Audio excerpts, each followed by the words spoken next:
হেই বন্ধুরা, কি অবস্থা তোমাদের? তোমরা কেমন আছো? এই হচ্ছে আমার আজকে সকালের নাস্তা। এই হচ্ছে কয়েকটা রুটি আর এই হচ্ছে মিষ্টি কুমড়া ভাজি, সাথে এক গ্লাস পানি। তো আজকে ঘুম থেকে উঠতে উঠতে আমার দেরি হয়ে গেছে।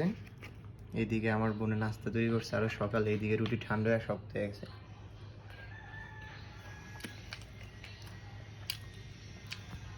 মিষ্টি কুমড়া ভাজিতে একটু লবণ বেশি দিয়ে ফেলছে,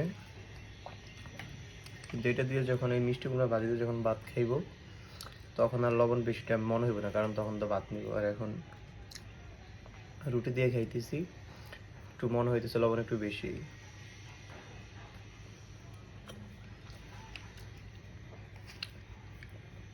আর তোমাদের যদি রুটি খাও তাহলে কয়টা রুটি লাগে সেটা আমাকে জানাও কমেন্ট করে।